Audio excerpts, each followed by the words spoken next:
What's up, Brad? Oh, you're mute. Yo, how are things? Good. Just got home. Oh yeah. Yeah, I was on Right on. See anything? one little old buck. It's a little bitty buck, huh? Buck. Little bitty buck. Well, I sent Jason a pretty nice shirt. I thought he would like, but I don't guess he cared about it. Oh, wait, I don't have my camera on either, do I? Here, let me get that. It said, "Oh, this needs a spreadsheet." Yeah. Nice. I was like, "That's for Jason right there." It was made for him. There we go. So what's going on in everybody's little Masonic world? Well, just finished up the Scottish Rite degrees last weekend. So that was cool. Yeah, Right on. Yeah. I heard they were pretty good. I Yes. can attest to a few of them. Yeah.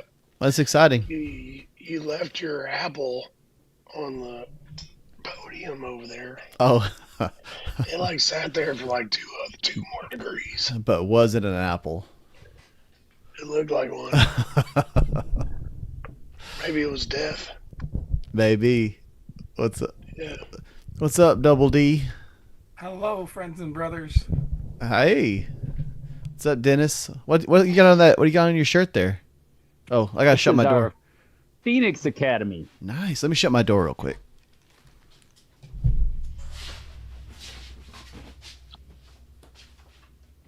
Man, I'm gonna have to change headphones, because I don't like that you see my green screen behind me. Yeah, so that's the Phoenix Academy shirt that our valley has for everybody that enjoys the education portion of our valley. Nice, man. Yeah, and You know it's for real when you got a shirt. do what? You know it's legit when you got a shirt. I'm telling you, man, I feel like I'm part of something. That's our it started with the continuing Masonic education, but really, just about everybody in our valley is part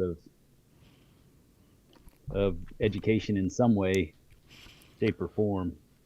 Well, I joke about being legit with a shirt, but I have noticed in the past, like even if you have a lodge that's like we wear suits at our meetings, lodges that are really well put together, they'll have like a polo or something, that like a lodge polo, where even if they're not in a meeting, like they're getting together unofficially or something, they'll have a shirt, they'll have something. So I mean, Yes. I was Oso in jest, Naval but has a shirt. do they? Oso Is it Naval has like a shirt. polo? Yes. Yeah, and I like it. Hold on just a second. I'm going to change out real quick. Okay. So there's a certain level of, I don't know if it's pride or culture or community that they share, but you definitely see that in lodges that are really they're strong in that aspect. Like I said, I don't know if that's a cultural thing. I think it's probably a culture thing, like a lodge culture. Well, ultimately, if you think about it, it gets back to the purpose of wearing the dark suit. I mean, if nothing else, it puts you all on the same level, right? Mm-hmm. Except for all those fancy pants people that like to wear the sparkly rhinestone cowboy jeans. They're on their own level, but Starched also. yeah. Well, not so much starch. They're all faded. It's a new fad thing. Oh, is it? Okay. Yeah. Oh, I know It's what you're talking I wear about. the old man. I'm bad. I wear the old like 13 something Z Wranglers. They come out stiff as a board, black as tar, Mhm. and then you wash them 100 times, and then they finally start fading a little bit. Those are the ones that I buy, because I'm face it, I'm just too cheap to buy anything else, I guess. I still wear Jinkos. I like I like clothes that have a purpose, which Clothes that have a purpose. There you go. There you go. I was thinking about Jinkos. You starch them. They'll. You gotta watch out for the wind. It's like a big sail. Take your feet up from under you. You know, I think it would be good if lodges would commit to wearing, khaki pants and a polo shirt. Mm-hmm. Business casual. I mean, it's an improvement. Yeah, if you're not going to honor the lodge with a suit, then maybe honor the lodge with uniform dress. Mm-hmm. And not to be militant or anything like that, but it kind of keeps everybody, reminds people why you're there. I don't think it's militant, and on the level that's fine. I mean, I think that has value for sure, but I think more than anything, when you are putting on a certain type of dress, like you're in the military. I was fixing to mention that. Yeah, like you're in the military and you get up and you start putting on your BDUs or your dress blues or whatever they're called now. Or if you're going to get married and you start putting on your suit, your tuxedo and everything, you're getting into a mindset. Your mindset's changing. Like you're suiting up. You're suiting up. And so there's a benefit to that. What's up, Brad? Yeah. Question along that same. Uh-oh, we lost you. Oops. Shoot. I don't know what I did. You went for a coffee real quick. Yeah. It looked like. Yeah. I have a question along that same line of kind of honoring the lodge. So I kind of got onto a guy for talking a little bit. He was kind of had some vulgar language in one of our Masonic group chats. Mm-hmm.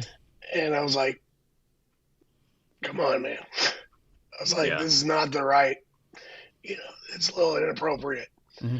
And it's not appropriate to talk that way in lodge either, because he does. And I think it's against Grand Lodge law. But I don't know, You need to look at Title V, but yeah, I feel the same way that, and even I've dropped from some cuss words here and there, but I don't go in talking like a sailor every day and dropping the F-bombs and stuff like that. Yeah. Well, it's normally when you're like emotionally charged or something's going on. You don't just walk in there dropping stuff like that. And I think it goes back to this mentality of the lodge being a sacred place, like the Sanctum Sanctorum. It's supposed to be different than the outside world. Even the word profanity itself means it's referring to language outside the temple. That's what it literally means. Yes. That is language that is used outside the temple. It's not fit for a sacred place. And so if you want to treat your lodge like this is a sacred place, not like from a holy perspective. It is a temple. It is a temple. Who are we kidding? Why are we not calling it that? It is a temple. It's not a lodge. Sorry. Well, even from the temple perspective, there's this association. And I'm not talking like religiously. I'm just talking sacred in that this is a very special place that is separate from the outside world. It is a temple of knowledge, of character building and growth and personal development and everything associated with that. And so if you want to bring the outside world into this and pollute it, then it's no better. So that's why the priests would have to put on special garments before they went in. That's why certain languages had to be spoken when they went in. That's why it had to be cleaned a certain way, purified, right? And I was going to say, well, next time he does that, just say, would you kiss your preacher with that mouth? And so, yeah, I wholeheartedly agree. And we've all been guilty of it. We've all dropped bombs when we shouldn't have. But it is not a regular habit at all. Yeah. It happens every once in a while. It slips, but not all the time. Yeah. I'm just not that guy. Yeah. But it's funny that Brad brought that up, because Brad recently came up with a Masonic text group I'm in too. Just like, hey guys, we need to hold ourselves to a higher standard, which is just great to hear, right? Just like, hey, higher standard. That's what this is, right? If you're as much as some of us might dislike the tagline, making good men better, like if you aren't going to make yourself better, you have to hold yourself accountable to that. That's the rough and superfluous right there. Yeah. Well, and in a way we can if you can't get yourself to consider Masonic terms, I mean, for the rest of the world out there that aren't Masons that are watching, if there are any, if you can't get yourself past Masonic terms and the lessons that we're taught, think about it this way: if you were applying for a job, is that the way you would talk? Mm-hmm. Do you think it's appropriate to talk that way if you're applying for a job, something that you want or need? So when we're trying to apply for a job, we're promoting ourselves for what we want.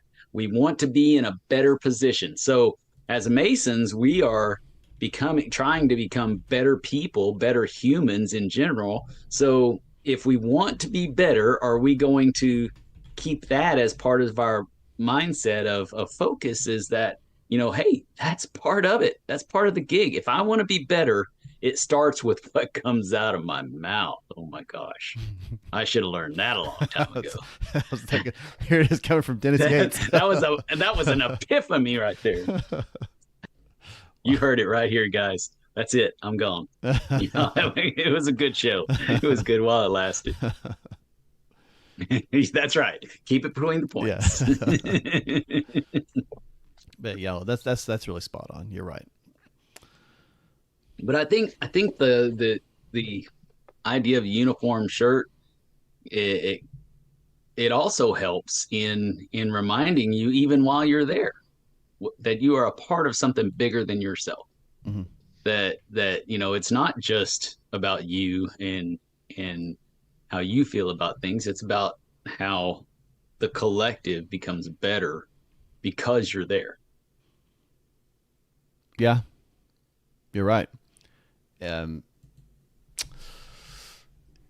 think that's something that's lost on a lot of people. I think that they think it won't really matter if they're there. It won't really make a big deal. Who cares? But if everybody thinks that, nobody shows up. Yeah. I mean, look at our Scottish Rite reunions. We just did one this weekend, the first part, which went off very well. And, we got some guys that are really excited about what's happening. And, if everybody had the attitude that, if I'm not assigned something, why should I even show up? Then we would never get it off the ground. Yeah. Well, that happens. You're performing that many degrees. That happens with degrees a lot. People will be like, well, I don't have I guess I know what they say. They say I don't have a part. There's no point in showing up. But I think they're also afraid if they show up, they'll get a part. But which is fair. But even if you don't have a part, if my family was to adopt another child, which we got plenty right now, right? But if we were to adopt a child, yes, you do. And I was just like, I'm not going to show up for the paperwork. Biggest one right here in front of us. Yeah. But if I was just to not show up for the paperwork, right, bringing someone new into my family, but I was completely indifferent to it, that's not really a great start. That's not really showing, right? And granted, and so with the lodge is your extended family. This is your family. These are your brothers. And unlike your normal family, you actually have some say in who comes into this, right? So if you voted on this person, you should at least care enough, even if you didn't vote on him, you should at least care enough to be there for his degree, because he's going to be, if your lodge did a good job, he's going to be a permanent fixture in your lodge now. You should probably care about his rites of passage. And you should know who's entering your lodge. Yeah. Number one. And his development. You need to be there for his development, because if he goes through all 3 degrees and he's a butthead, and I've seen it, and he's a butthead, but you did nothing, you said nothing. Why were you pointing at me when you said that? You're not from my lodge. I was pointing at Tom. No, I'm just playing. I'm just playing. Oh, no. That was my conscience. I'm sorry. No, it was someone years before Tom came along. But if you have I've seen it many times myself. I mean, it's not uncommon, right? Yeah, unfortunately, because we hadn't been guarding the West Gates properly. We're guarding it. It's just wide open. It's off the hinge. You just we have guards stationed there. They're just not. They're just not asking any pertinent questions. It's all ceremonial. It's like they have the outfits on. That's for sure. It's like that meme, and it's like a bouncer, and he's like checking people as they walk in, but he's do like the pat downs. He's just kind of rubbing his hands in the air around him. He's not really actually checking for anything, and he's just letting them in. It's the same thing, like just fake pat down. Yeah. Well, on another note, right along lines with that, and you guys jump in if you want to.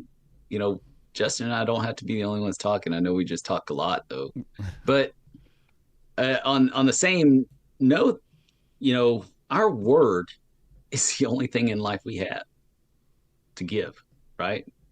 That's all we truly have to give, because that's what people are going to remember us by. Mm-hmm. They're not going to remember us by anything else. It's the word. So lying by omission is the exact same concept as just not showing up. Not showing up because you're not, you weren't requested or assigned or whatever. Lying by omission is kind of the same lines as that. Just because you don't say something doesn't mean that you're not, concealing the truth. Yeah. What's up, Tom? What you got? It all falls in.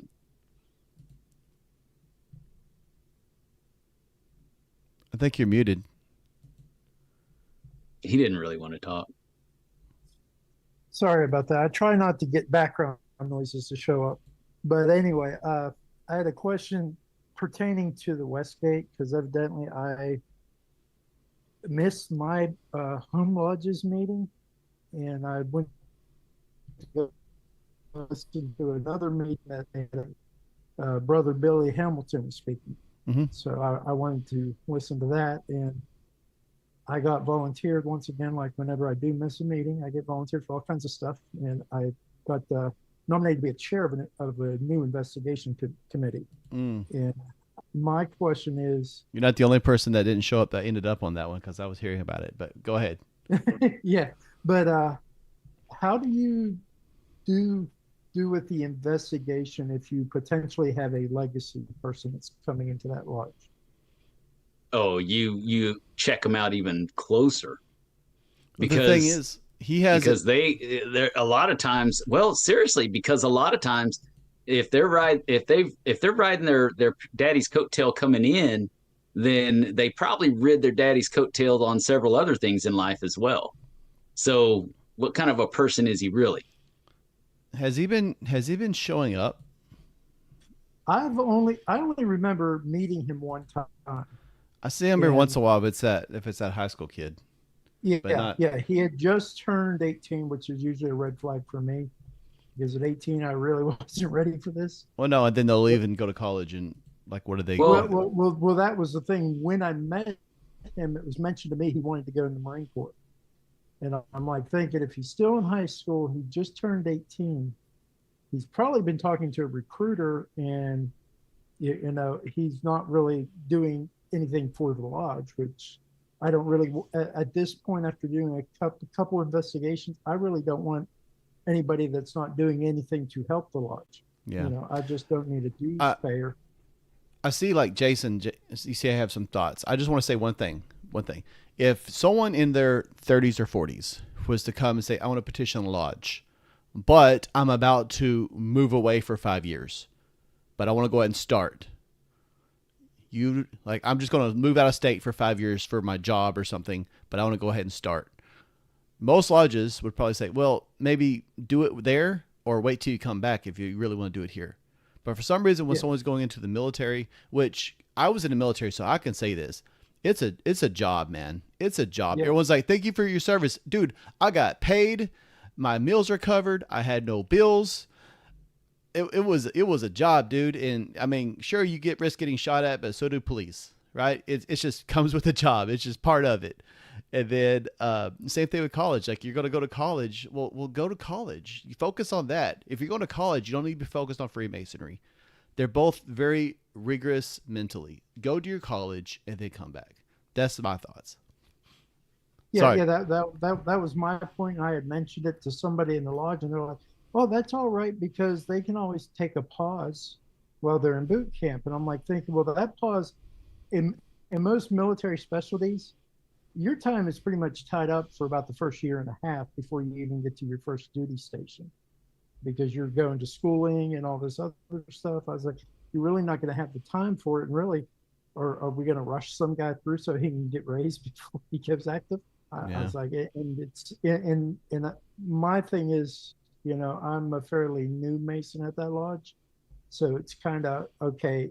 Am I going to upset somebody because this particular person I talked to, I figured he was part of the old guard, where he's like, well, it doesn't matter, just so we get him in. I was like, yeah, it does matter. I think it also depends on who the kid is, because if you've known him for a long time before, if he's been around the lodge and around, like, let's say he's DMLA, if he's been in the lodge setting for that long, and then he turns 18, he's like, man, I want to be a Mason, then I think that's a different story. Yeah, And I think it holds different weight. But if it's a kid just, riding the coattails of daddy because he wants to get pushed through, then that's a whole different story. Go ahead, Jason. So yeah, I have a few thoughts. Mainly with a college kid in A&M wanting to join the. That is a Mason. Yeah, so I'm gonna cover a lot of different things here. Well, to start off with, yes, it quite literally does depend on, who the kid is, and yes, they should be treated, if they're going to be a candidate, then they should be treated just like any other candidate for Freemasonry, regardless. Okay, now. If I were to see an 18-year-old come in that his dad was a Mason, and let's say he was a very, very active Mason, all right, in all the things, but the only time you ever see this kid is he comes around, he doesn't seem real interested, he doesn't volunteer, and then all of a sudden he's like, okay, well, now my son's going to join. You kind of look at that and you go, you know what? He's probably just been talked into it, and his dad said, just here, you just need to do this, and blah, blah, blah, all this stuff. My son was in DMLA for a long time. He would cut the grass at Guadalupe Lodge. He volunteered at several different things. So by the time he petitioned, and I actually asked him, do you want to join Victory Lodge or you want to join Guadalupe Lodge? Because Victory Lodge is my home lodge, but we're out here in Seguin now, and I do a lot of stuff now with Guadalupe Lodge. And he was like, well, I actually know a lot of more of the guys at Guadalupe Lodge. He had been around, and they all knew him. So was his investigation super in depth? No. I mean, I wasn't there, but I can imagine it probably was not super in depth, because these guys knew who he was, and they knew he was going to A&M and that he's trying to get into the military and all this kind of stuff. Now, with that being said, yes, I fully recognize that he is not going to be super involved in the lodge. Okay. He'll come with me when he can. When it's not football season, this year, now that he's in his second year in the Corps of Cadets, he's going to try and visit probably Brazos Union, or what's the other one that not St. Albans, but the other one in College Station. Sol Ross. Sol Ross. The one in Bryan or College Station? Which one are you talking about? Get it right. Brazos Union is in You better Bryan. know. The Bryan one in College Station? Because Pete Norman is going to be at one of them, and you want to make sure. Yeah, Sol Ross is the one in College Station. Brazos Union is the one in Bryan, even though they're like spitting distance from it. Anyway, whatever, it doesn't matter. So yes, he's not going to be, as far as like a Mason who's contributing. I get it. He's not going to be that involved in all that kind of stuff. So why would I think it would still be a good idea for him to join? Well, so a lot of the things that I learn now or a lot of things that I have learned, I wish I had thought about these things when I was 18. It would have helped me, even if even with the limited amount of exposure that he has gotten from Freemasonry. And separately, he and I have talked about different things, and he's come up with some stuff, that I had to kind of think about, with the degrees and everything. So, but I would I think there is a value in him at 18 going ahead and thinking. Maybe he doesn't understand it all, maybe he doesn't know yet how to incorporate it all into his life, but he's at least getting that knowledge now at 18, and as opposed to being 40, having made all your mistakes in life and learned from those, and then you go to Freemasonry and you're like, well, yeah, that's probably a good idea. I probably should have thought of that when I was you know, in Well, I my don't know, 20s. man. I feel like you're taking a poke at me now because I had to make He would those never mistakes. poke I at still would have made those mistakes. I still mean, make those mistakes. Probably, I mean, I made them probably this weekend. I was But- apologizing to people Saturday for what I said Friday. It's, I didn't get an apology. it's just Um, now I recognize I need to apologize. That's the But difference. but I mean that was my thought with it, was that I didn't want to discourage him. He did want to join. He didn't. DMLA gives you some exposure. I would not say that it's like, really gives you everything that, or gives you a full taste of what Freemasonry is all about, but it at least gets you used to going to what a lodge meeting is and what a ritual is and this, and like he kind of understands all that kind of stuff. But I felt like, yeah, he's not going to be able to be super involved, but as long as if he's getting some instruction and at least getting his mind working and thinking of these things now, maybe, maybe it'll set him on a better path than he would have, and stuff. So that was kind of my thought. But as far as like an investigative committee, no, I wouldn't assume anything, unless, like Dennis said, unless this kid has been around the lodge and everybody knows who he is. He always talks to everybody and he always asks questions and stuff like that. And then when he goes and put his petition in, you're like, all right, yeah, okay, yeah, we've kind of done this investigation for 5 years. We know who this guy is. Yeah. Yeah. But, This is not the situation. And you but can't I go, do agree and with you you. can't go off, and you can't go off who the dad is either, because No. people have different personalities. Oh, Whether dude. I am not my father. I taught a student at my old school. Well, I say I'm not. The absolute just biggest, like the worst kid I ever taught. And then at one of my old lodges, this guy comes in a petition, same last name. He's like, "Oh, I'm that guy's dad." And I was like, "Oh no." Years later, his dad is like one of the best Masons I know. Like, he is like one of the best guys I know. But his son, if I was just going by the fruit from that tree, I would have never guessed it. So you're absolutely right. Man. You are absolutely right. I still see that as a red flag. What? Oh, the what? The fact he's his dad, or what? You can definitely look at my kids and tell they're my kids. That's the thing. I would look at it as a red flag, but I One's would have got been hair wrong. down to his tail and doing comedy and traveling the country, and the other one is a chef. You Hey, know that they're my kids. Who had a kid? Allie did. Okay. My daughter. Oh, so congratulations. Yeah, she just had a you should have saw my little girl looking. Well, you did see it if you saw it on Facebook. Yeah, that happened. So Friday night. Just weren't gonna say anything about that. the thing that spurred. Thanks for making me look like the asshole. Speaking of cuss words, that's good reason though. It's all right, Granddad. I know you get forgetful. So that's Poppy, sir. Poppy. Okay. Call me Poppy. So speaking of, so you almost made Daniel speaking snort of my soda out of conscience, his nose.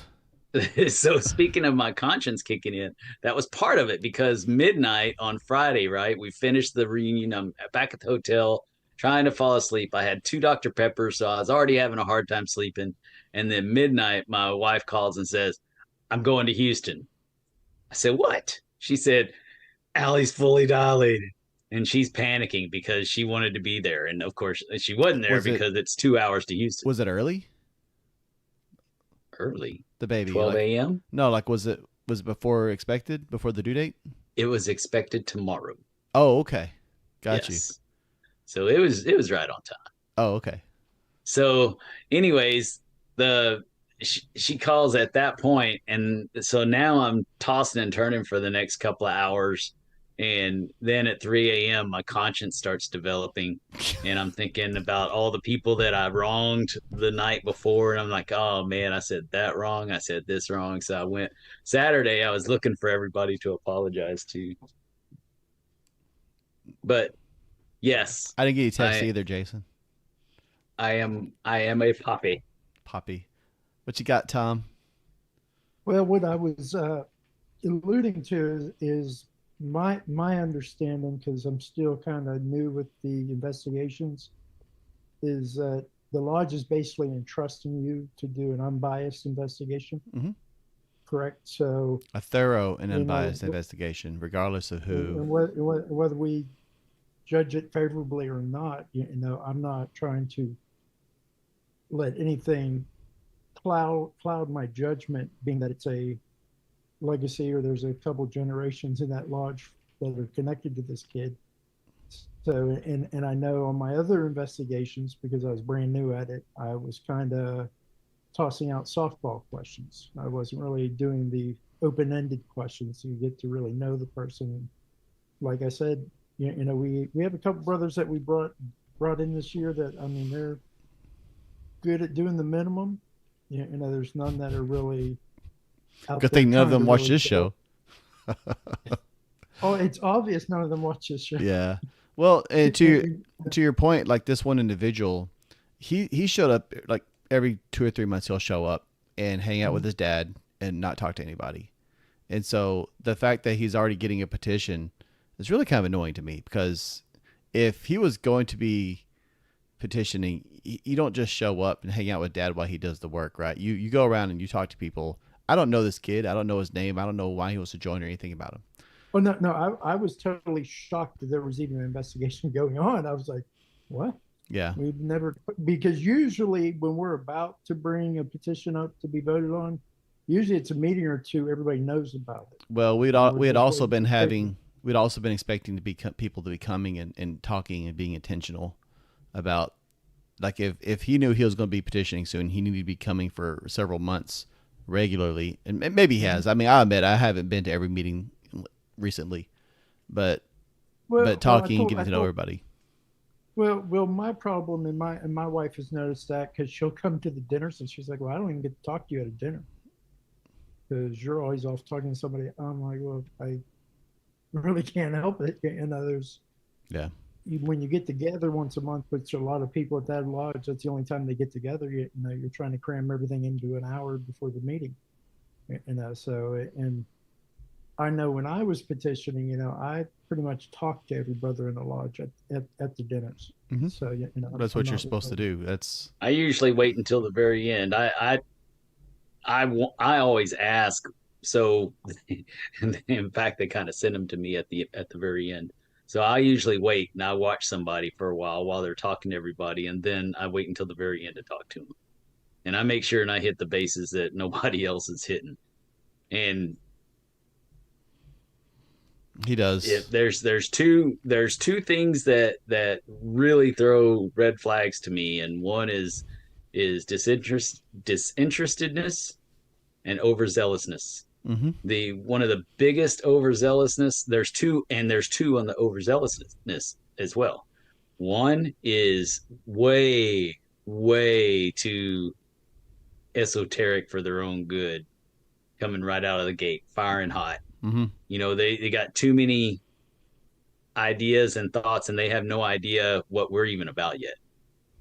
And number two, the other one, and that's hard to say because I truly believe that that's our full intention of why we're in Freemasonry. The other one is people that come in overzealous, thinking that they're going to contribute to this lodge in managerial ways.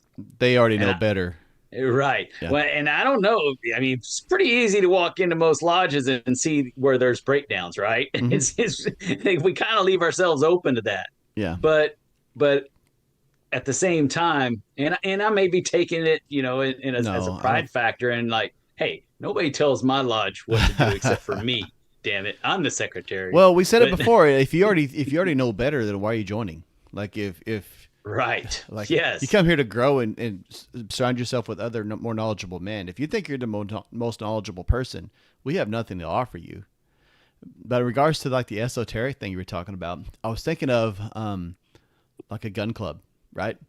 So gun club, it would make sense that you would have an interest in firearms, right, to join a gun club.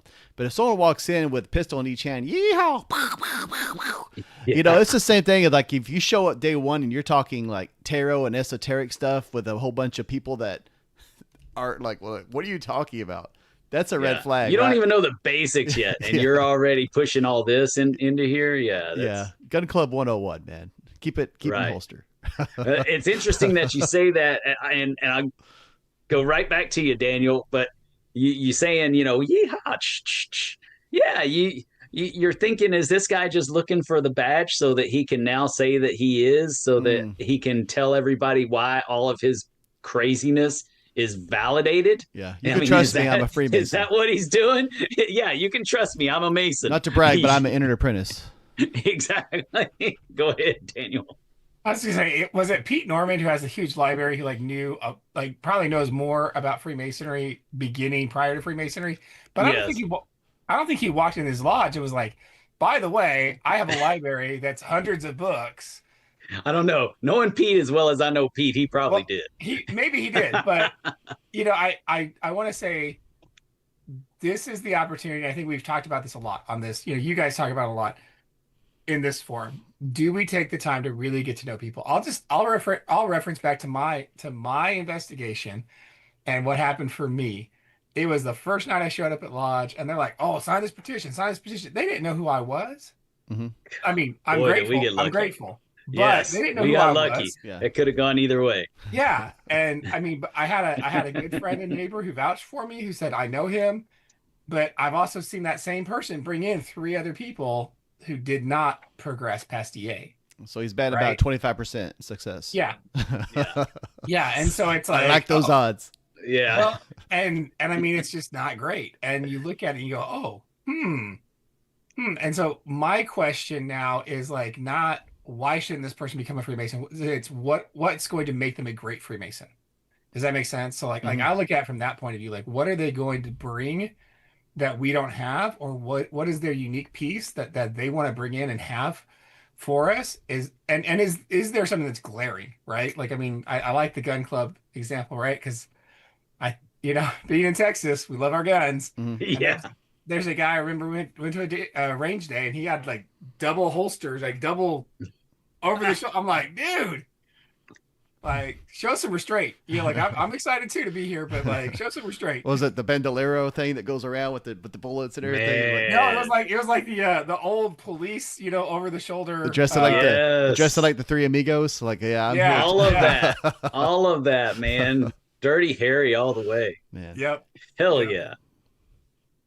I always said that, with now that there's open carry, I would get myself an old Colt 45 and walk down the street with that and just hanging on my hip. But, as short as I am, it just dragged the ground. But I think you bring up a good point, Daniel. Like when someone's petitioning, like, are they just going to be a member, right? Are they just going to I mean, like if this was an ice cream parlor, are they just vanilla?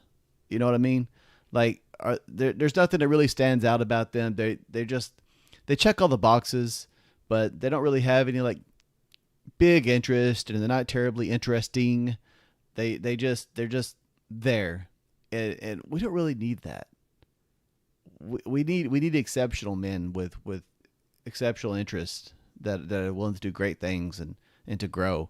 And if even if you just check all the boxes, right? Even if you showed up for the minimal amount of time and you don't make anybody mad, but you're not memorable either. Like, which coming from me, it says a lot because I'm not very memorable. I got a pretty plain face, but I don't know, man. It's just like, it's like if you want your lodge to really stand out, you want to surround yourself with exceptional people, not just, you don't want to just be like, you want to be memorable. You don't want to be like full of forgettable people. Well, I think that in Freemasonry, we're charged with, help aiding and assisting our brothers. Well, that doesn't mean picking them off the floor when they fall. That means, as we go along, we're helping each other. So if you're not smarter than I am, or if you're not at least challenging to me, then I'm not interested in you being around. That's a good point. I mean, you don't have to be smarter than me, but you don't have to be. I don't interesting. Want you to, at least interesting.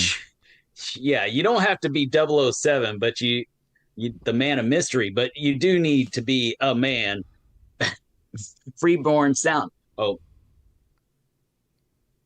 sound in in mental facilities. Yeah. You have to be intellectually strong for me to. Here I sound like a dating app.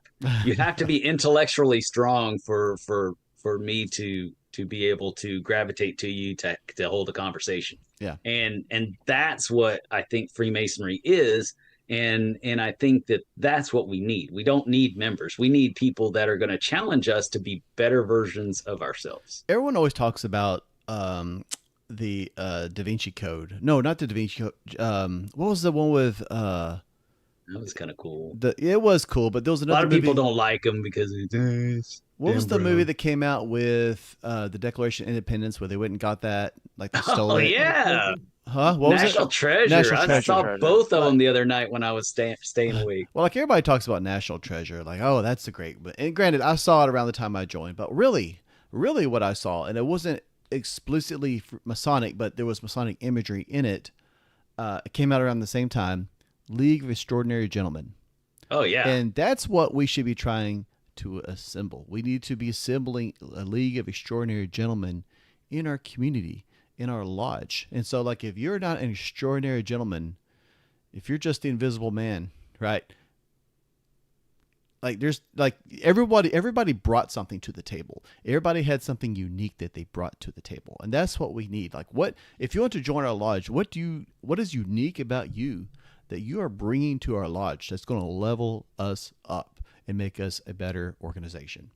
And if you don't have anything like that, and if you're not even going to show up on a regular basis, what's the benefit to that? I think we talked about it. What is that? Dr. Hyde. He's my favorite. Oh, Dr. Jekyll. Whatever.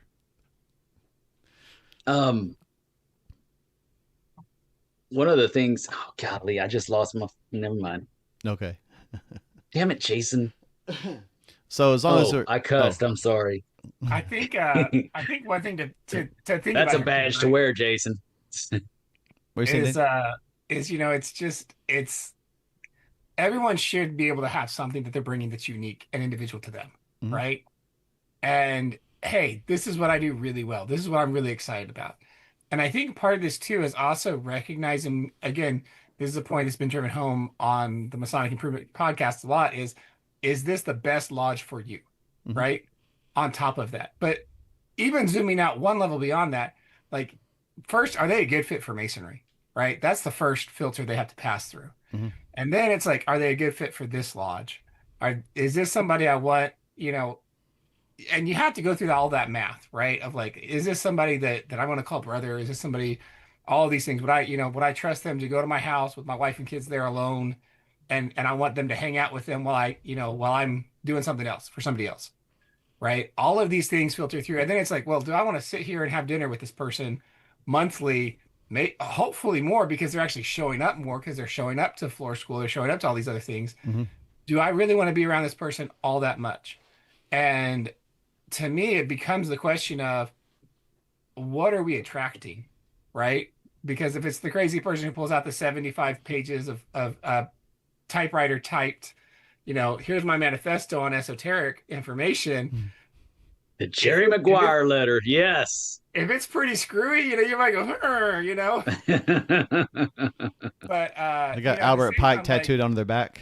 Yeah, But if they come and they're like, hey, I'm really interested in this, and I've done all these other things, but this is where I do want to come, and I think it comes with a humility, I guess is the word I'm looking for, right? They come with some humility in this quest, like that's going to help them out a lot. Well, that was something I wanted to touch on earlier when you were talking earlier, was that there's a difference between if somebody comes to the lodge thinking that they need to change the lodge to be better, that they're going to be the saving grace of the lodge or whatever.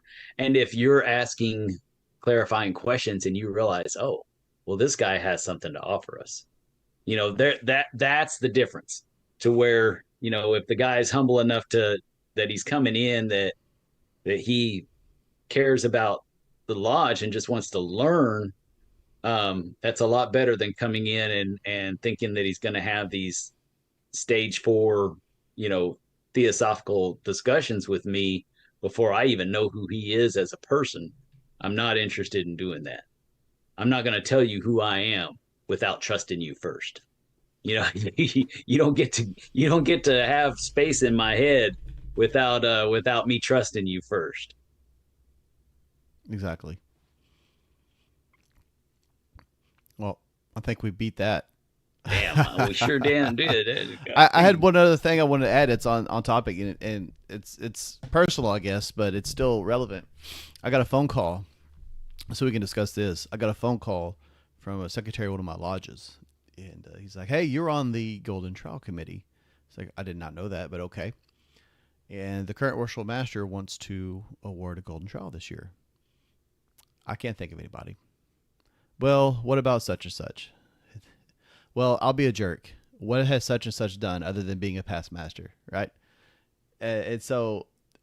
Did he show up to lodge? Is that what he did? He did show up. He comes to fundraisers. Good, that was good for him. That was what he said. They're like, well, he comes to fundraisers and helps out. I was like, no. And they're like, well, what about such and such? There's one person I actually would suggest for this, but he was most recently a past master last year.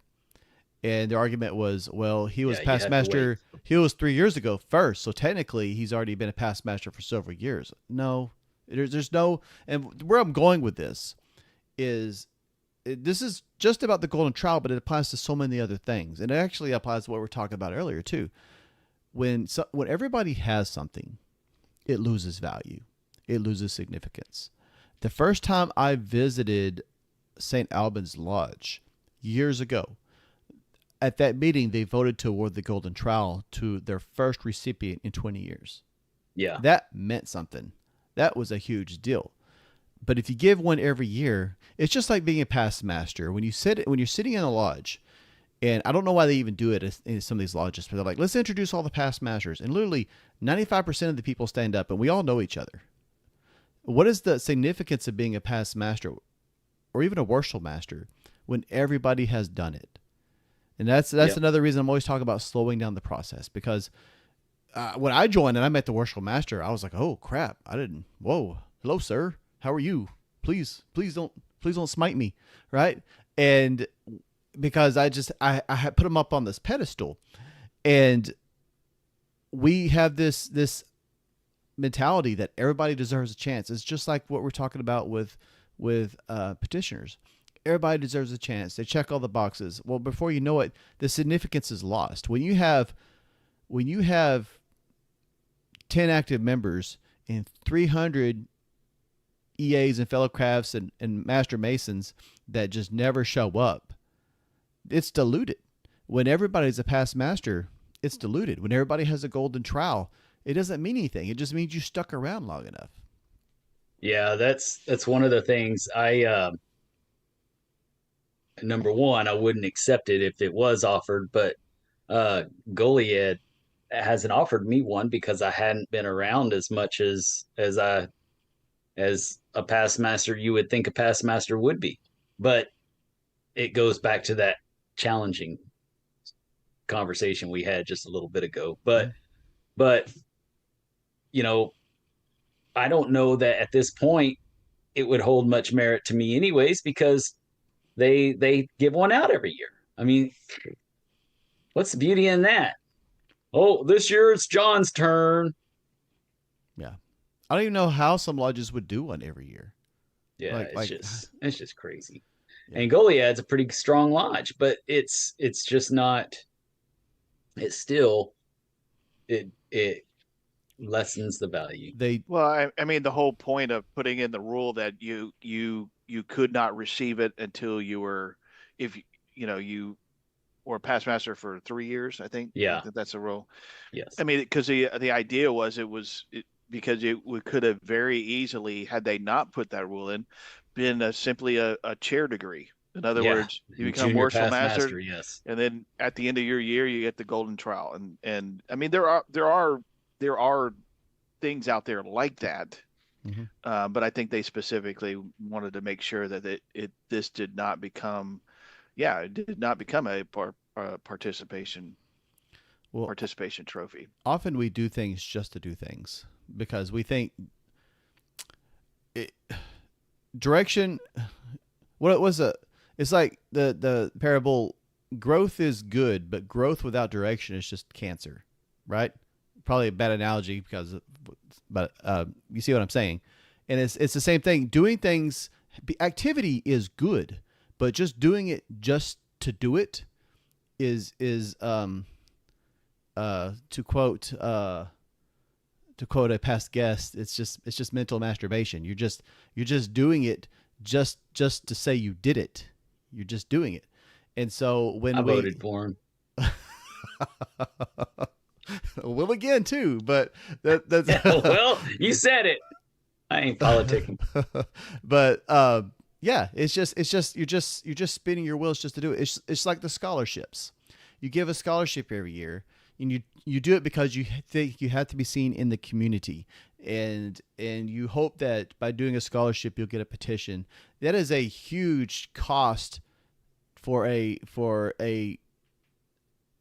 little returns. But we do it just because we're told somewhere along the lines we were told that that's good to do. So we do the scholarship. I think it is the absolute worst. I agree. Of our money. I agree. And I think it's put so. But and here's the catch-22 though. So we've got this big fund, this big charitable fund with that's out there that if we don't do charity, that we are no longer considered a 501c3 on the bigger scale, on the Texas scale, on the jurisdictional scale. And so for them to make that happen, they create programs to entice us to do these programs, right? So it's a catch-22 because we have to have that to have our tax benefits, that if we charged proper dues, we wouldn't have to have tax benefits. But if so, we've got coming from the top pushing us to keep the charity going so that we can keep our fraternity going. And it's just really, it's a catch-22 situation with that, because it is the absolute worst investment as far as trying to get our name out there. If we want to do charity, do some other kind of charity. But the only one that is the one that's really promoted comes from Grand Lodge with the matching funds. Well, I thought the things that we did as members counted towards that nonprofit status anyway. And so it does, but not on we still have certain financial charitable actions that we have to do. It's not all a service. We're a civil service society. Yeah. We're not a. Well, I've said it before. I would gladly rip that Band-Aid off if we would just stop doing fundraisers and just like, I'd be happy. Now we to gotta meet pay above tax. a pub. Yeah. I'd be happy to meet above a pub before, you know. I feel like there's certain people that want us to be a service organization that kind of hold that over our head. Like, oh, you have to do it or you have to pay taxes. You don't want to pay taxes. Trust me. Trust me. It's like, Well, there's a whole generation that's what they were brought into Masonry on, right? Yeah. There's several generations, as a matter of fact, that were brought into Freemasonry thinking that that's what Masonry was. Mm-hmm. And so now, you know, it's not exactly what it was, you know, back in the 17th century. Well, actually, even before that, when earlier traces were involved, but the 17th century would be the safest time frame to say. But yeah, there's been so many generations that haven't been doing. I mean, so think about it this way. We got, back in the day, we have people that were in lodge contemplating physics, fusion, symphony, all these things that have to do with, you know, geometric computation, alchemy, you know, all these different things. We had all these guys that were challenging each other on these different fronts that, you know, kind of invented the world that we live in today, right? Mm-hmm. So all these things, all these people that were contributing to real change in our world, what are we doing today? How many people of that kind of caliber do you think there are in this brotherhood at this time? I know you are, Jason, but not the rest of us. The rest of us are just common folk. But seriously, I saw Daniel turn his mic on as soon as you said that. Yeah. Like he was ready to say something. He had something. I'm coming in hot, Dennis. Watch out. Yeah, babe. But you know, even the very best I could hope to do at this point in my life is probably, you know, well, I've got a couple of cool inventions, but they're not game changers for the world. I mean, you've already got the guys that have created, you know, computers, microchips, you know, things like that. Who's going to invent the next thing? And is he even going to be a Mason? Probably not, because we used to be that kind of an organization, but we are no longer. Yeah. So what do we have to fill our time with but a bunch of, you know, other things? My invention is toilet paper, but it's a big loop. And so it never runs out. You just reuse it. They had those back in the 70s to dry our hands with, and they didn't work out very well. They became brown pretty quick. Well, good news. These will too. Even quicker. I was just going to redirect back to Dennis's comment. Go ahead. Please do. I think one of the big things, you know, and this is me personally, right? I think there's a lot to be said about who do you surround yourself with. You know, you become like those people you surround yourself with. Yeah. Sorry, guys. And that's why most of the time this is an uplifting experience, right? You know, with Justin's not talking about toilet paper. Sorry, it was crappy of me. But it was quite crappy of you. But you know, I think it's that is the thing are you able to attract the people that you want from your town, from your area? You know, we used to say, oh, well, we had presidents. Oh, you know, well, yeah, we can talk about George Washington, but that's 250 years ago. Mm-hmm. Like, who did you have in the last 50 years? Who did you have in the last 10 years? Yes. You know, are they doing what they need to do to go through these initiatic experiences and become a better person? So, yeah. Honestly, that inside joke doesn't work, Jason, because none of these other people know that. Honestly, with as split as everything is politically right now, I'm kind of glad we don't have any presidents in our fraternity. There. Yep. Well, yeah, I mean, we do have Jason Reitenberg, who, you know, author, extraordinaire, former elk, you know, so. Speaking of, have y'all seen that new series, with Garfield, The cat. about the presidency. No, James Garfield. Oh, I hate gosh. Mondays. God, never mind. Let's eat lasagna. It's on Netflix. It's a 4-part series, guys, and it's pretty good. What's it Pretty called? good. What's I it? can't remember. Oh. It eludes me. Oh. I'll look it up real quick While because it's good, and he was a Mason. While you're looking it up, Zach Haston is in chat, and he said a little Death bit. by light. Zach, He said a little bit ago, "Hey guys, just got on. Let me just add on the charity front that not only do it for those Masonic charities, but it also leads to us getting property tax exemption on our properties." So yes, and Zach is on that fund, and I'm glad that he manages that he is one of the board of directors for that group. There's nobody better than Zach. He does things on a personal level that's just amazing, and we love you, Zach. Yep. Talking about looking for exceptional men, I'm always comparing them to Zach. Like with the petitioning, it's like, how does this guy compare with Zach? Oh my gosh! See, that's something I can't do. I can read the charts that he writes, but well, maybe if I had the tools, but I can't create those kind of charts. Man, I'm telling you, if we could combine Jason's spreadsheet power with Zach's chart power.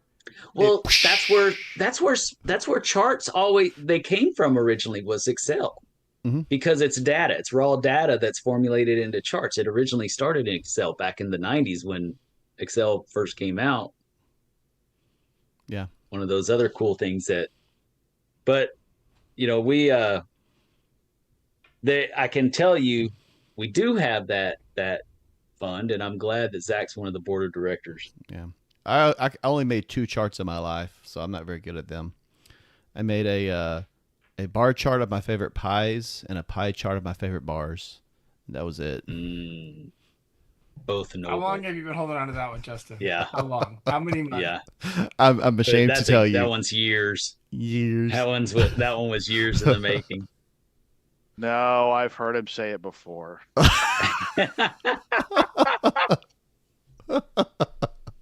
And that's pathetic. So people do listen to me. He reused one of the worst ones ever.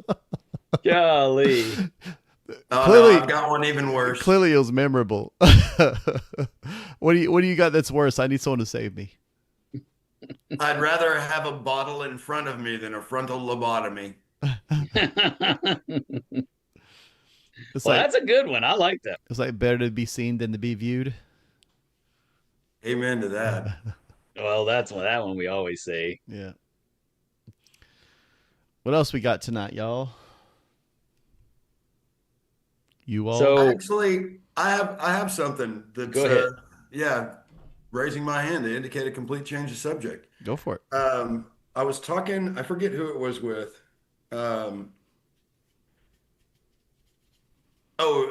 Robert Marshall out of Waco 92 mentioned something about watching a guy that he had taught the work to teach the work to a newer guy. And he asked the question, does that make me a grandpa? And I'm like, absolutely. It does make you a grandpa in a sort of sense like that. And then it occurred to me, that I know a few really long-term Masons, some guys who have 50 and 70 years in the fraternity. And a couple of them are teachers. How cool would it be? Or would it be worth doing? Maybe that's the better question. To round up all of the guys that they taught and all the folks that they taught and all the folks that they taught and illustrate what one man can do for the fraternity by sharing the gifts that he received. Like a Masonic family tree? Yeah, kind of. I mean, I know some guys that do the whole district. Yeah. Well, and I was one of the guys that I was thinking of. Well, and that's kind of scary. Yeah, I'd be willing to bet that going just off of length of service. This guy's been a Mason for 70 years. I'd be really surprised if there were not a couple of 3 grandmasters in his descendants tree, Hmm. you know, that learned from guys who learned from guys who learned from this guy. Well, typically, your grandmasters, they have been mentored by previous grandmasters. So that's kind of, I mean, talk about surrounding yourself with people that you want to emulate, right? If you're gonna, if you want to be master of a lodge, then you need to, talk with people who are familiar with that. You want to talk to your past masters. We encourage past masters meetings before, when you become a master of a lodge, so that you can get the understanding and the buy-in and the sentiment of your past masters and whatnot. You need that advice. Well, the same thing occurs when you want to become grandmaster one day. You start associating yourself with other grandmasters and with people who have served on those teams and things like that, and that becomes a big part of your journey, because you'll never get there if you don't know how to get there. It's not something that happens by chance. You don't get there just by showing up to lodge. I don't know if Go this ahead. is a good time or not. I don't want to change the subject too drastically, but Go right ahead. I just saw a message one of our IC bros sent me, and I just now saw it. He sent it some time ago, but it's relevant to what we were talking about earlier. So I could wait till we get to a good spot. Go ahead. You saw it at a lodge yesterday. And you took a picture, and it's a little sign, and it says, and I think we've all heard this somewhere: "No petitioner is so important, and no increase in numbers is so urgent that we cannot take time to thoroughly investigate all who knock upon our doors. Guard well the west gate. Your reputation is at stake." I think every lodge needs it on the wall. That sounds like that guy whoever wrote that was an employee of Southwestern Bell. I think because that's still the AT&T creed. If I'm not mistaken, in a safety manner. I think Robert Marshall shared this from elsewhere before, and I think it's from an old monitor too, or maybe an old investigation manual. I think that's actually what it was. I think it was. Take care, Brad. See you, Brad. But I think it was from an old investigation manual. So, but yeah, sorry, I just saw that. I don't check my phone a whole lot when I'm. I think that's a great thing to think about. Oh, absolutely. Like I said, I think that definitely needs to be on the wall of every lodge. Something that you see on a regular basis when you're going in. Well, or maybe not on. Well, yeah, sure. Because maybe I think maybe in big bold letters, so that anybody who enters the lodge that wants to join sees it. I was going to say petitioners need to see it too. They need to know, like, hey, we take this seriously, and it's not just for everybody. Or maybe even don't even let them inside the lodge until you decided they're going to become, and just post that on the door. Put it on a mural on the side with an encrypted, with a scan code for them to email you or whatever. Yeah, I agree. Or yeah, make it a treasure, national treasure,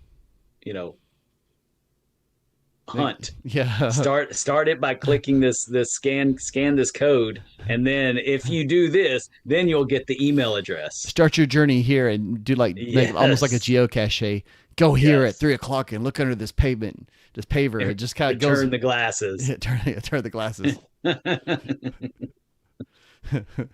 And they pick up words, and it makes that whole thing. It makes the whole saying like, oh wow.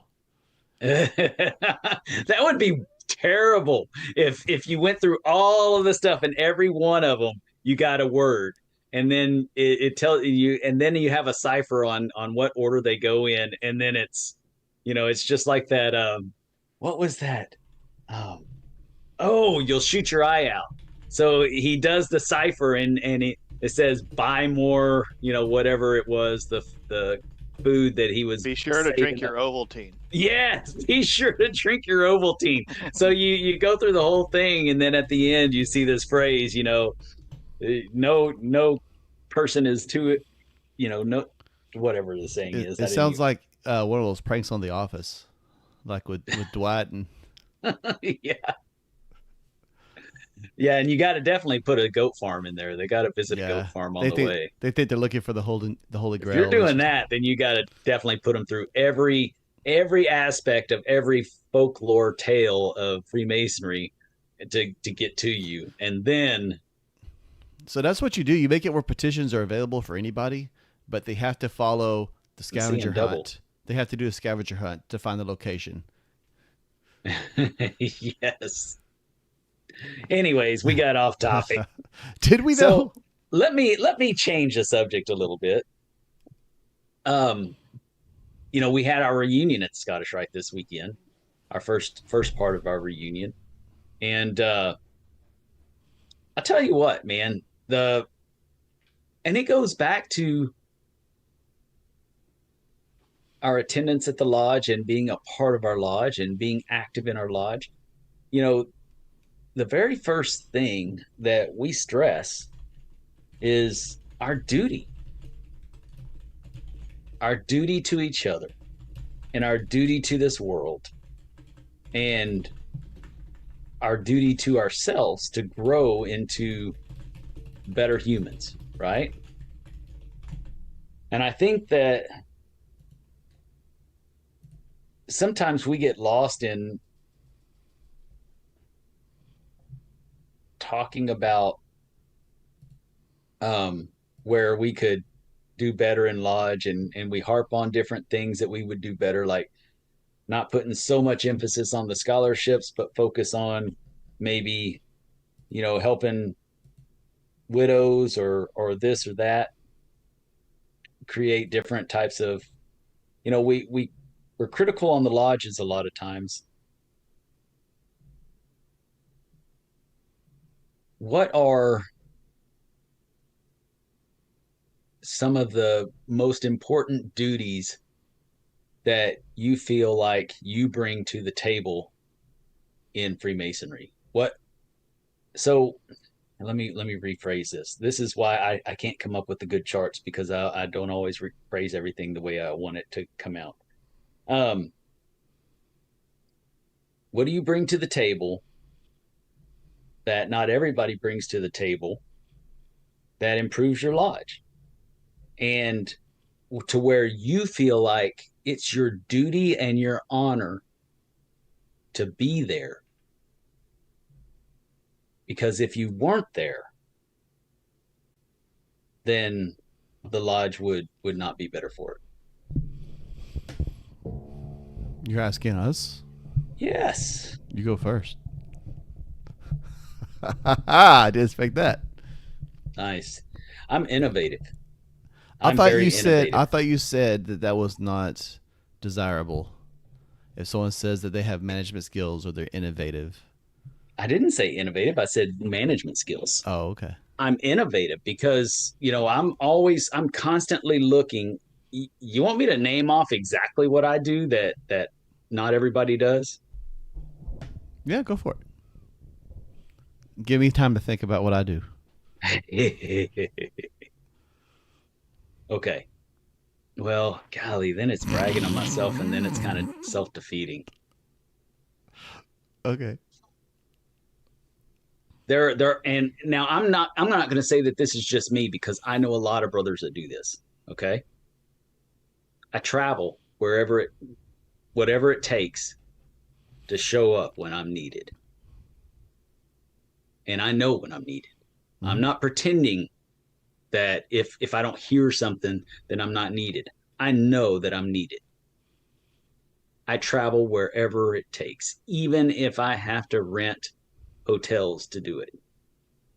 I travel. I provide refreshments all the time. I'm constantly contributing extra to whatever I'm a part of. I also contribute to the after party. Always. And then but I also contribute to the success of the lodge, like monitors and law books and things like that other people don't think about. They just magically get there. Well, the lodge can't afford it. Where do you think it's going to come from? Mm-hmm. I'm willing to do that.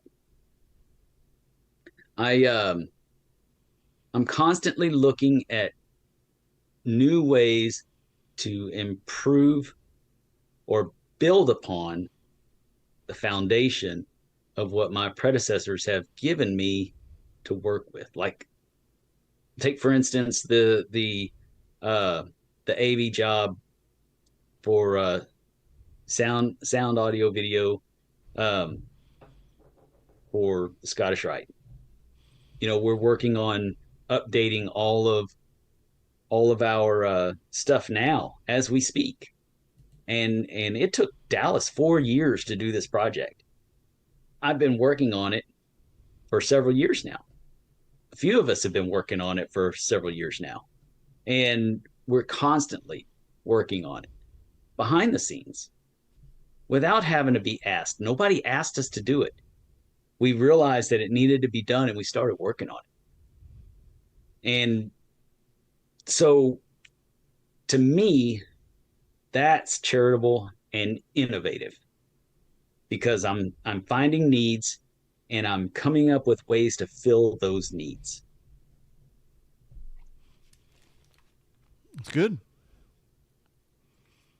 I saw Jason had his hand up. Did you have something you want to add, Jason? He just wanted to shoot down everything I said. Said he's lying. No, I'm not gonna. He's not gonna call me out on national TV, on national broadcast. No, I'll do that later. No. Yes, I'll do that on my own show. No, I think, and I actually, so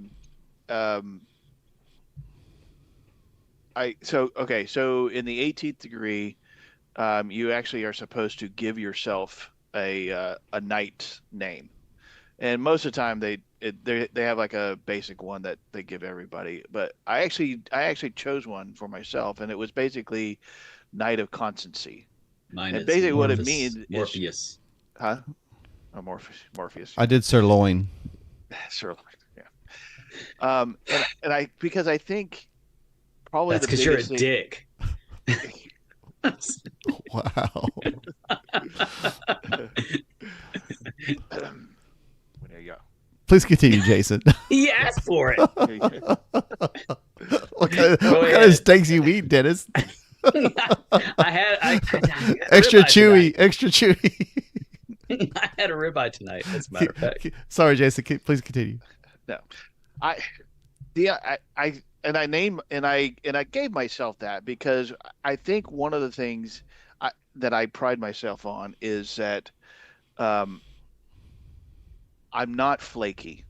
Like, if I tell you I'm going to be there, I will be there, and you can basically count on me. And if for some reason I can't do something, I will tell somebody, like, I can't do that, or I'm not available, or something like that. If I've ever said I'm going to be somewhere and then I'm not, start calling and start worrying, because it would be a very, very rare thing that I not show up to something when I said I would be there. I understand I am not the smartest guy in the room. One of the things I do actually struggle with is that some people have a better vision of it, as being able to kind of probably see the bigger picture, like kind of on a macro level, and be able to kind of do that. I don't think I'm actually particularly good at that.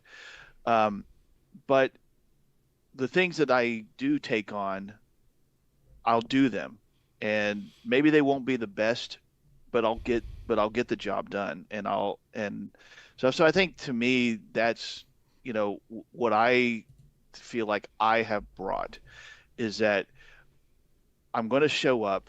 I'm going to be there. If you ask me to do something and I say I'll do it, you can pretty much count on I'm going to do it. And if I don't, there's probably a very, very good reason why it didn't happen. So, I mean, if you're asking, like, what do I feel like I bring? I think that's probably for me. I think most people can attest if they know I'm probably going to show up if I say I'm going to be there. So, I agree. I know that. That's good. I just know ritual. That's all I really bring. I know some of the ritual. I know enough to do damage, and sometimes be helpful. And I'm familiar enough with the law book that I could, if I can't tell you something's illegal or illegal, I could find it pretty fast. And other than that, I'm just kind of I'm pretty vanilla. I'm pretty good at catching on pretty quick. Also, you mentioned the law book, and not that I'm studious on the law. I don't sit there with the law book open,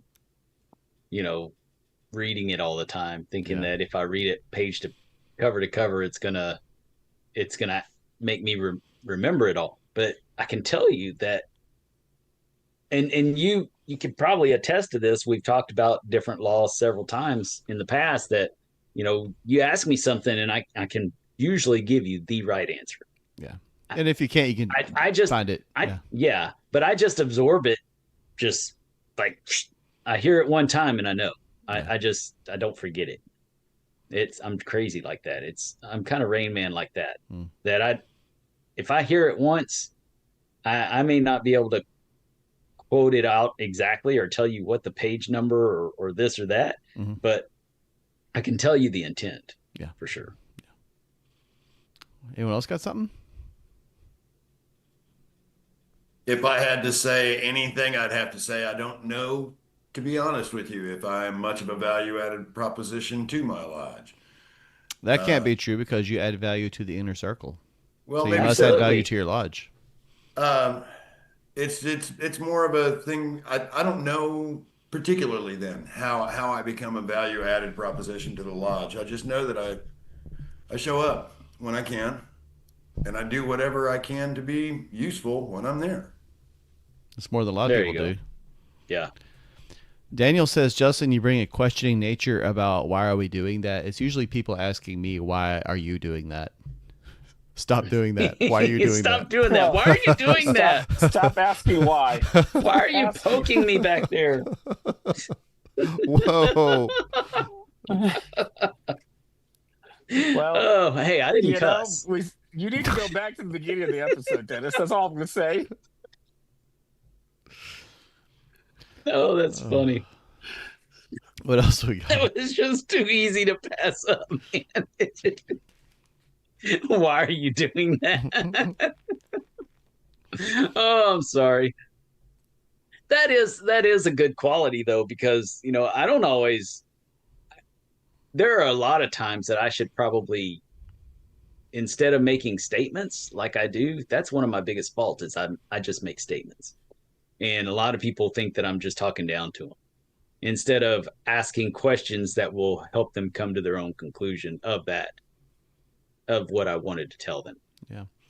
I'm not very good at that. Well, a lot of people aren't really ready for a whole Socratic approach to reevaluating their thought processes. So here we go.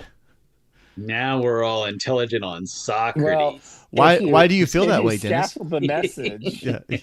Have you tried scaffolding it? You have to remember there are accommodations that they have. Did you set out your intent with this lesson when you started, Justin? I've got lots of accommodations. I didn't put a lesson plan on the board.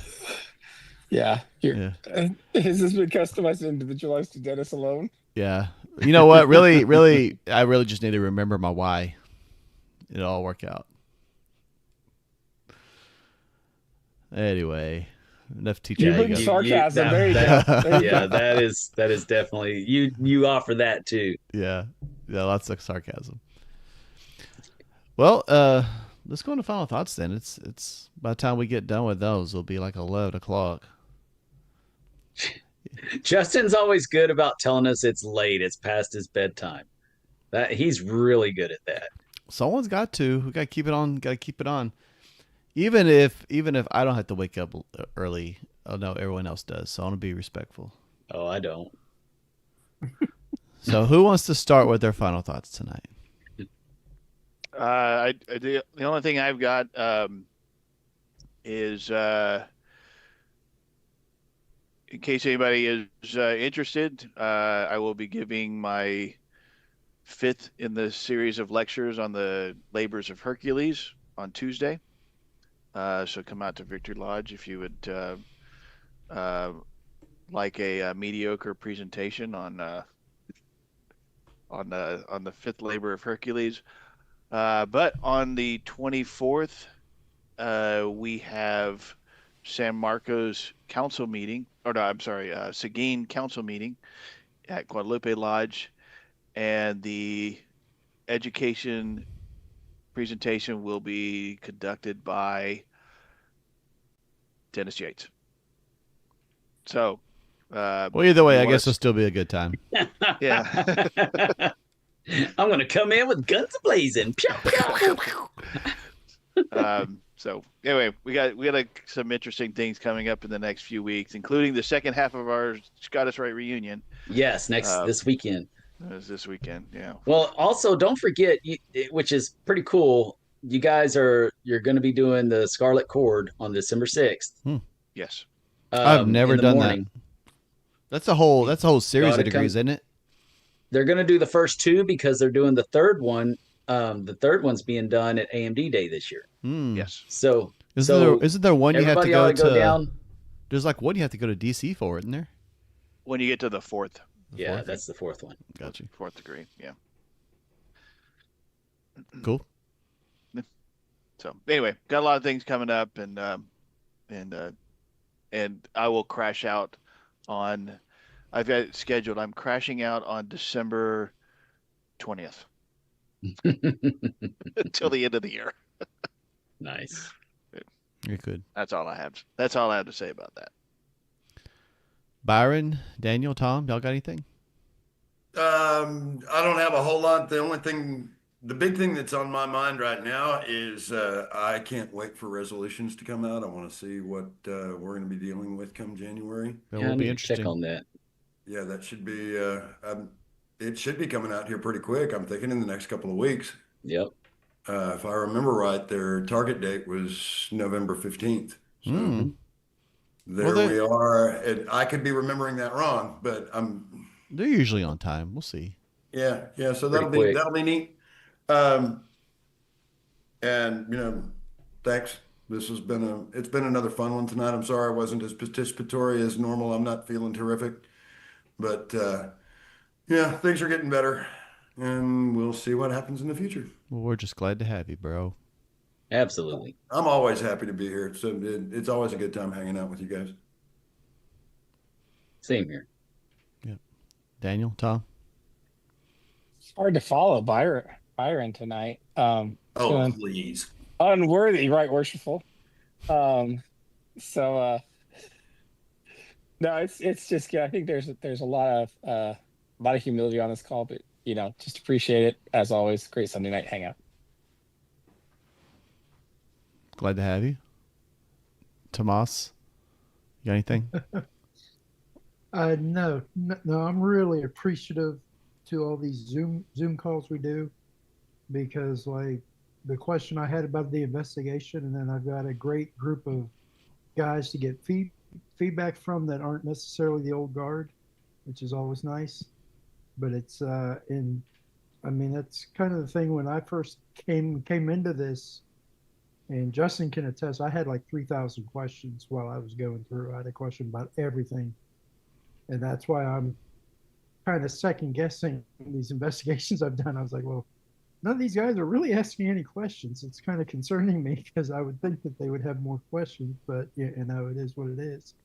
But I've been thinking more of that guarding the West Gate, and I don't know how y'all feel, but I feel that we kind of need to be more exclusive, because I did an education piece at a lodge a couple months ago, and I know I ruffled some feathers, because I said I've been to a number of lodges, and I purposely seeked out guys that were Masons for a long time. And my question to every one of them was, in your time at this lodge, when a petitioner has petitioned the lodge, have you ever seen them rejected? And I asked this particular lodge, what do you think the response was? Well, it's got to be like zero. Probably 20-25% were rejected. I said, actually, there was none. And this was 15 Masons I talked to, and none of them have ever seen a petitioner rejected. Mm-hmm. And I was talking with my uncle, who's in the jurisdiction of Pennsylvania. Well, it's a policy in Pennsylvania that the first time you petition, you are rejected. And then you have to come reapply, and it's to see your sincerity. That's how it was when my granddad joined at Grandview. Yeah, and when you went to join, if you got in on the first thing, it was like, okay, this is easy. This is not too selective, But I think, and a lot of it too, we kind of have to gauge it on this generation. This is the I want it now generation. And a lot of these guys, I don't think, are willing to put in the work that's required. Whereas back in the day, we have 2 or 3 EAs. I've told them time and time again, if you ever want to do any work, give me a call. We can do it over the phone. It's not a big deal. But I mean, when I was going through, the guy that I worked with, I met with him 4 or 5 times a week. And then right before I finished up my EA, I was going to four different lodges because my instructor didn't have the availability to meet that much a week. Mm. But I knew I had to put the work in, so I went and searched it. But I don't see that right now. So it's like, okay, was I just a freak that, I wanted to get all this done, and everybody else is kind of nonchalant about it. But then that was where I went back into how are we guarding the Westgate? Are these the type of people that we're bringing in that are interested in doing something and learning more, or they just want to go through the minimums?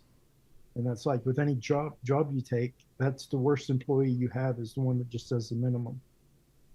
You want that's it. Every job I go to, and that was before I even became a Mason. I'm going to give 150% every minute that I'm at work. Mm. And I think that's the way it should be in this. If you're joining this fraternity, I would rather when I'm to the point where I'm gone, that I would have people still talking about me in that lodge. We had this brother that did this, and this. I'd rather be that said of me than of who is this guy? Nobody knows anything. And I think most people would want to be remembered for something. Yeah. And but I appreciate the input. Like I said, I've learned from being on these Zoom calls and this podcast that there's a certain way that you should be doing it. And like lately, I've talked a lot with the brothers at 148, and I love the way that they approach it. Mm-hmm. And they said they've had a good deal of success because of the way that they do it now. But they said 10 years ago that wasn't the way it was being done. Yeah, I like the way they do it too. Yeah, I agree. And the way that Hillcrest does it too. I like Hillcrest the most, but both of them are lengthy propositions. Mm-hmm. Yeah, and I think it should be. Like, I come from the background of being in the Marine Corps. We have the longest boot camp of any branch, and there's a reason for it. And it's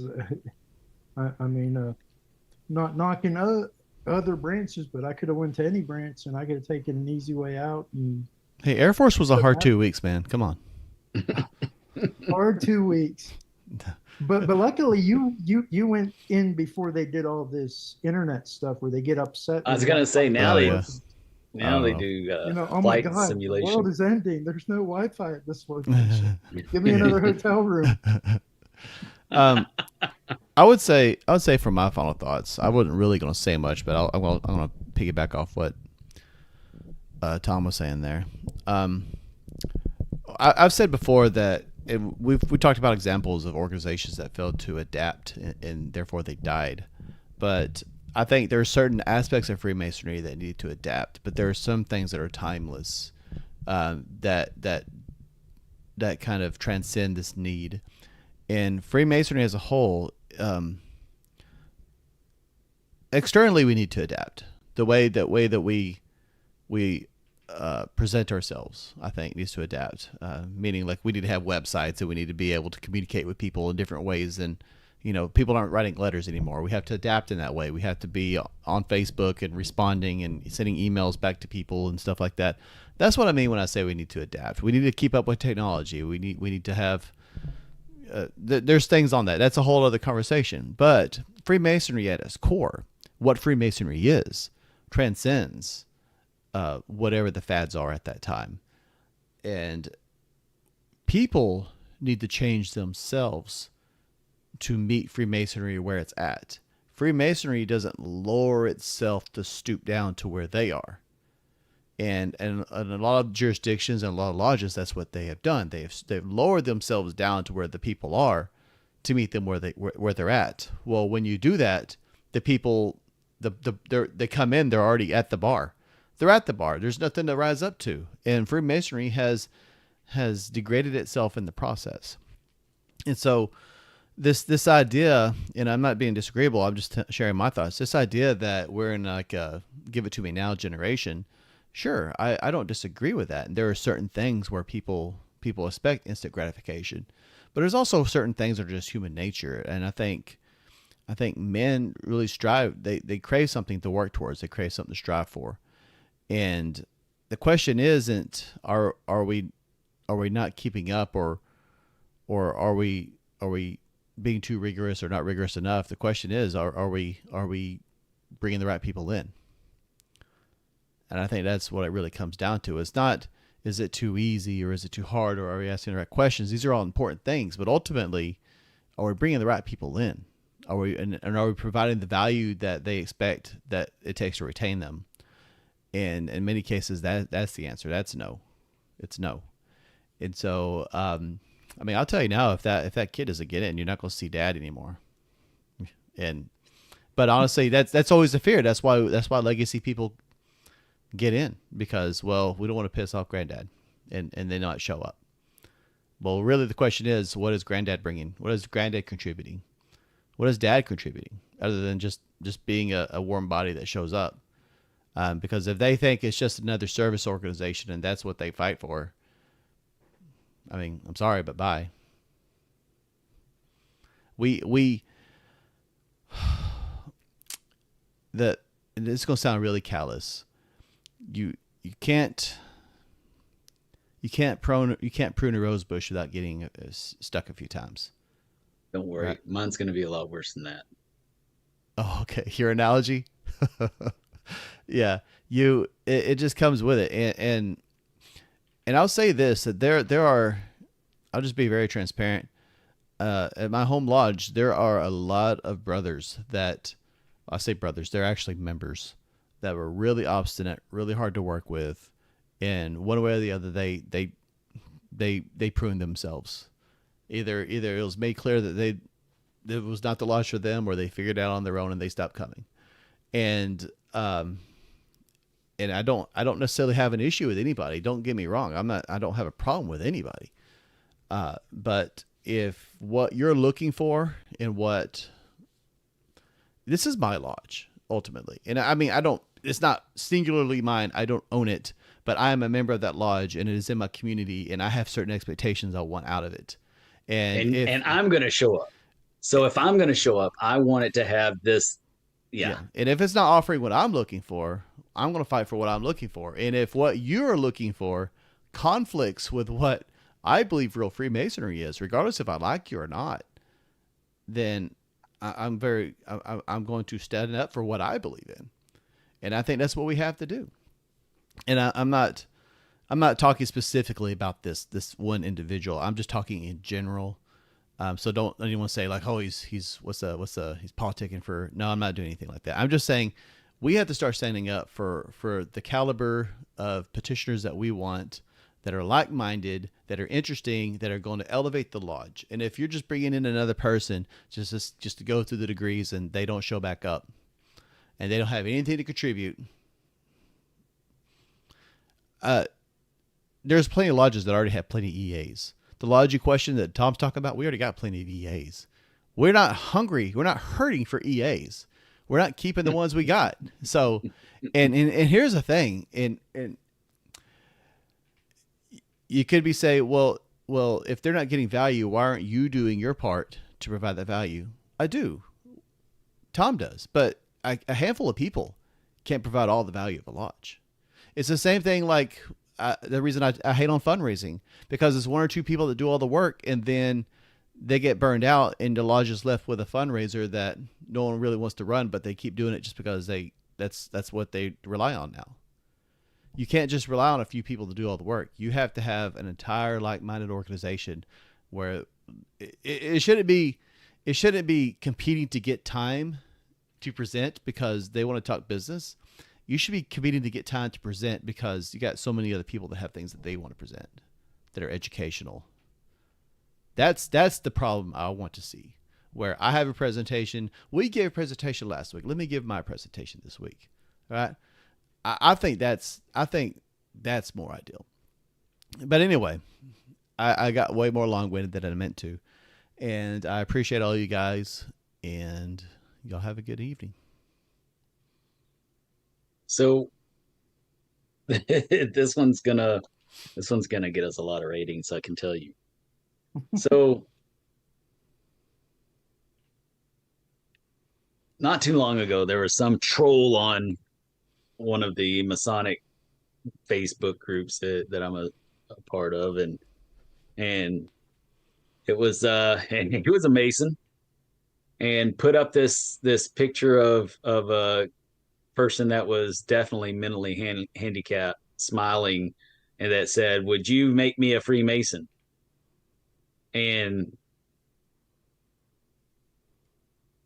Or would you let me join Freemasonry, something like that.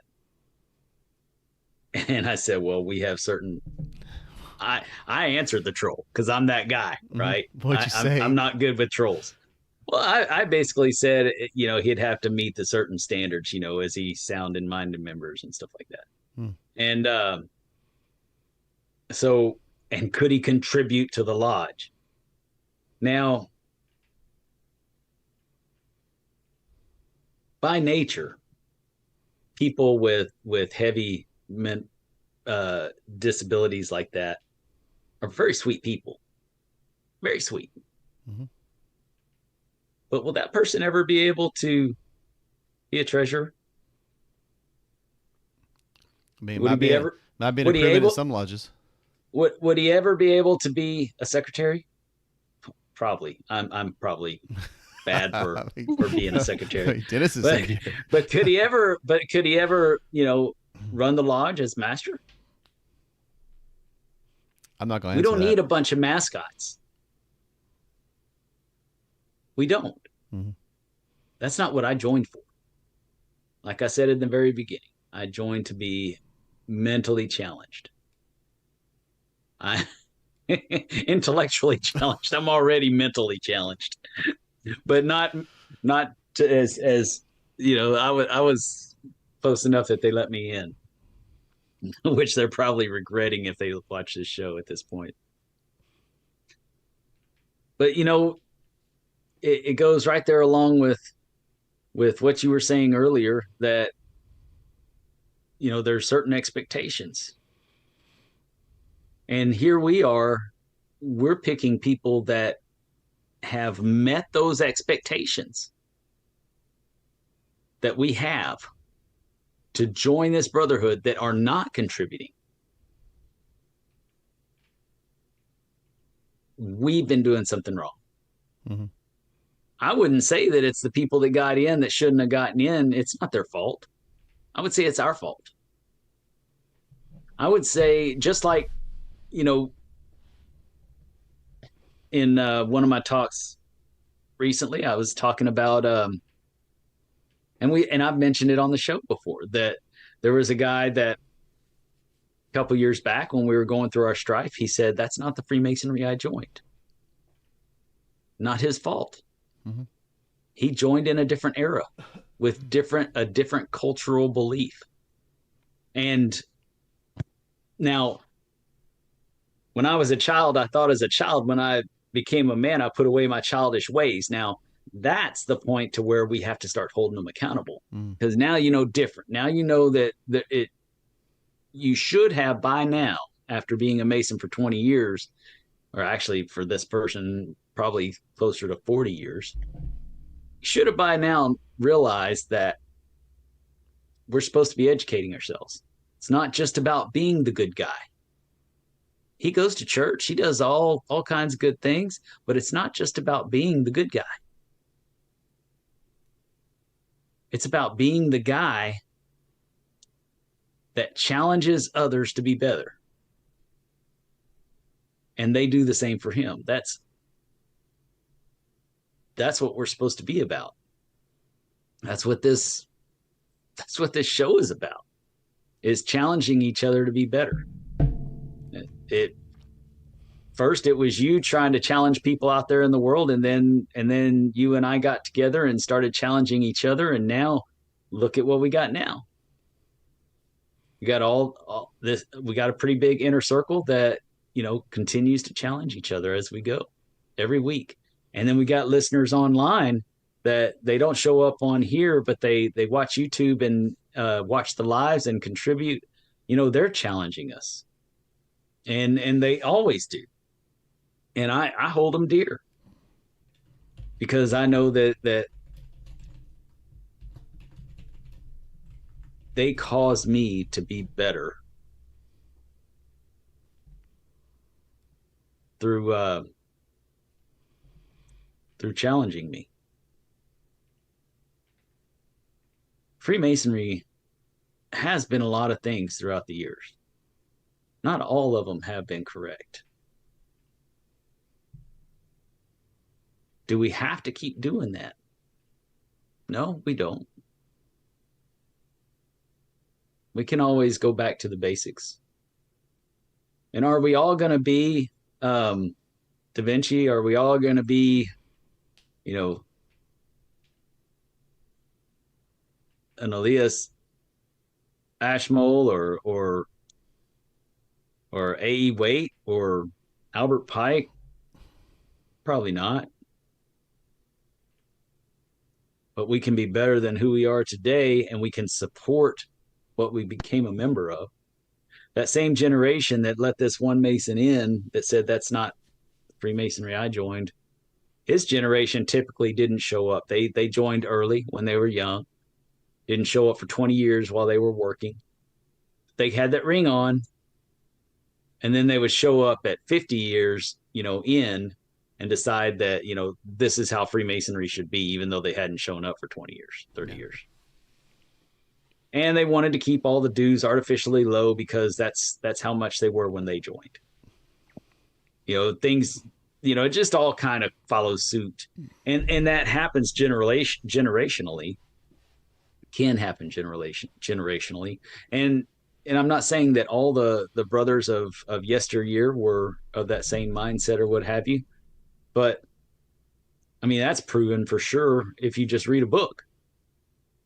You know that this is nothing new. We've had, you know, writers and philosophers that have written about this stuff for many years. In the 1800s, they were writing about it.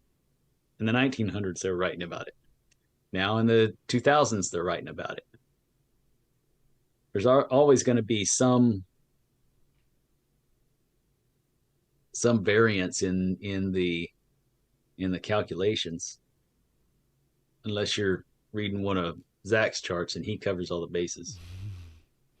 I love his charts. I just can't say that enough.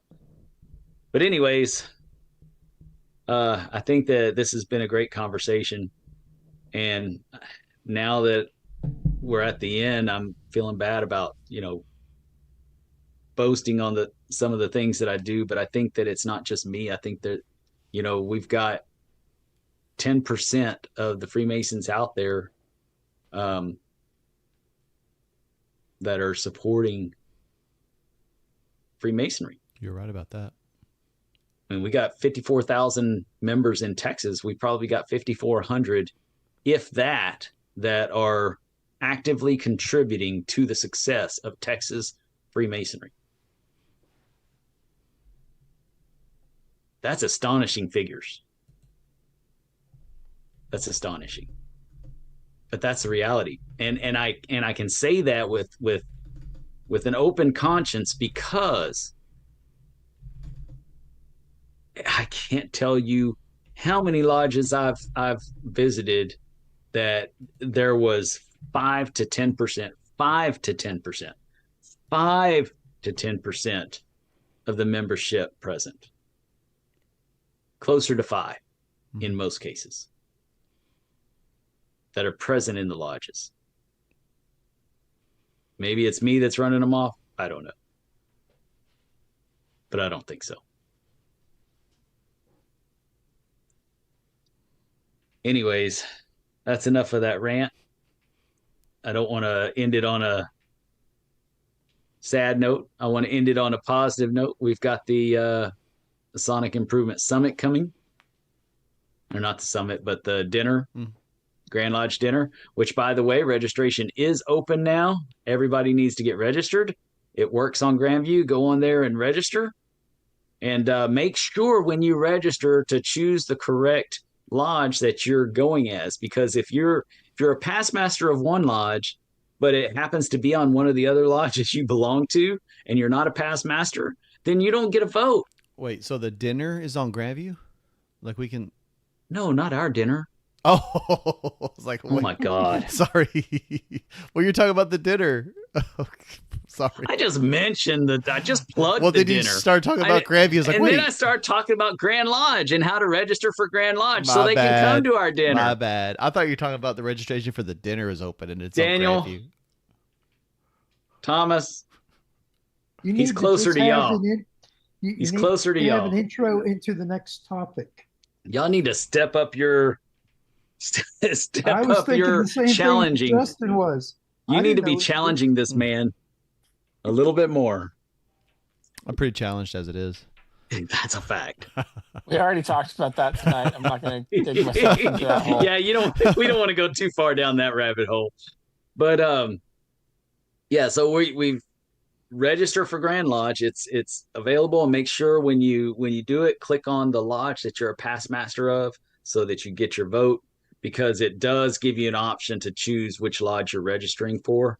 So if you're like a proxy for one, then you want to register for that one so you get your 3 votes. But the reality is, if you don't know if you're a proxy or not, then you probably want to register for the safe bet, because they can always change to that proxy later if they need to. If you do end up being the proxy, they can do that at Grand Lodge. But otherwise, you need to save the process. It's so much easier now. I remember when I first started showing up, man, you had to have cash. You had to wait in line for hours. If you wanted to vote, you had to have a packet and you had to count them by hand. And you sit in a room with no air conditioning. Just sitting in the. That's not me. And it sounds like you're talking about 100 years ago. It was not that long ago. It wasn't that long ago. But now, it's so easy. You walk through. It took me less than 3 minutes not even 3 minutes. It took me less than a minute to walk around, pick up my packet, and get on into Grand Lodge. I mean, it's just that simple now. So and I'm going to tell you, brothers, that out of that 5,400 people that are supporting Texas Freemasonry, there's only about 3,000 that are showing up to Grand Lodge every year now. And it was half that just a few short years ago. So we've got brothers that have started really jumping back in, which is great. Let's get you back there again this year. We need you there. We always need you there.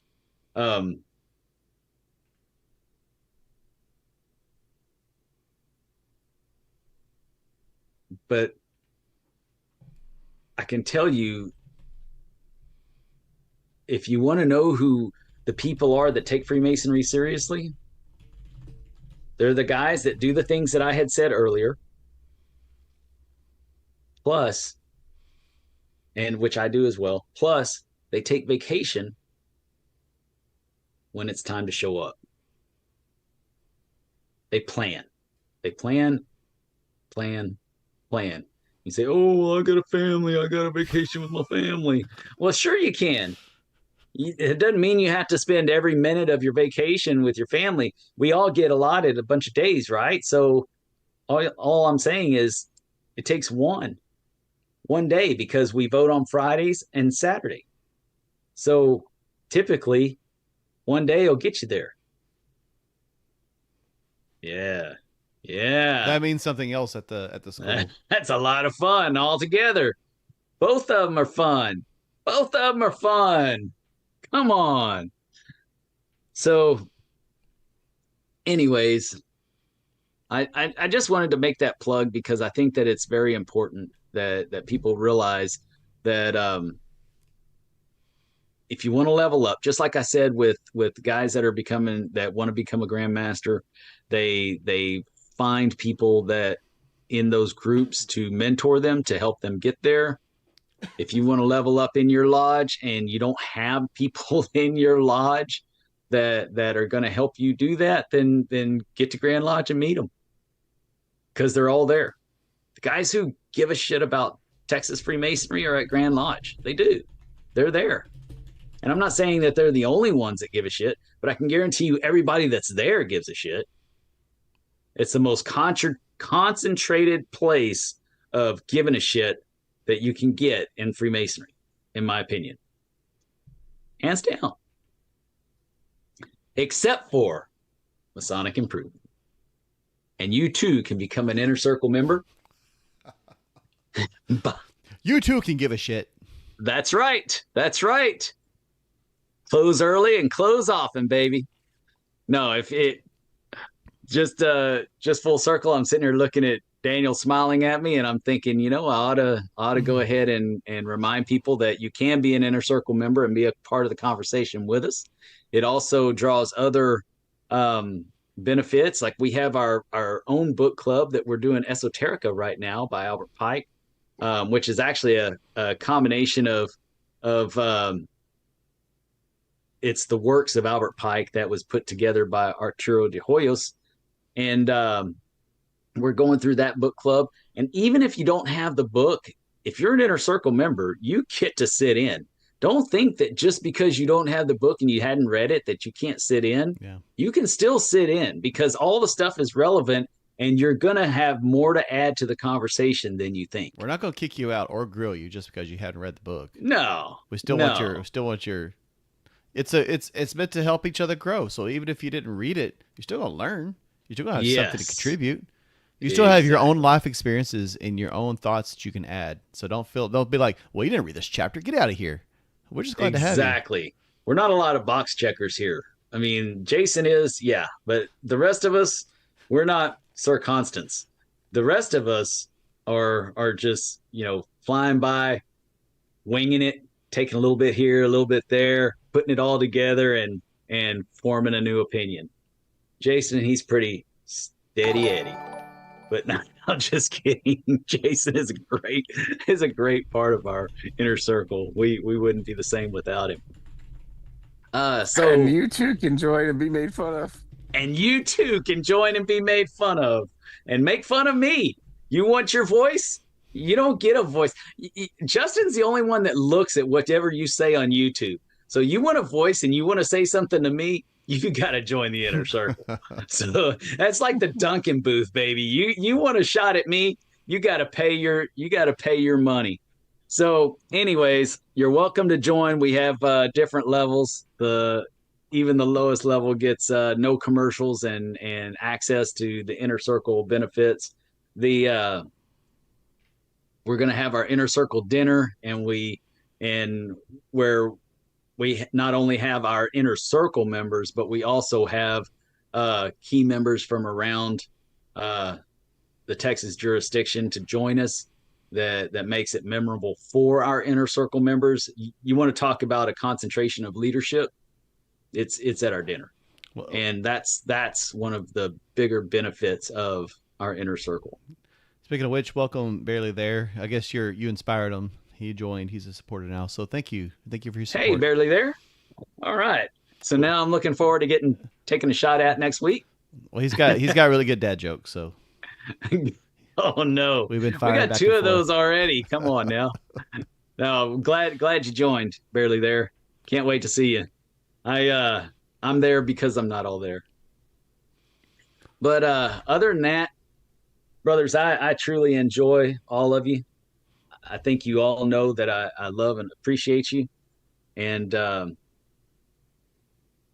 I feel like this is my opportunity to get fueled up for the next week. And just like Barely There out there, if you feel like you're on an island out there, this is where you belong. Because we all felt that way.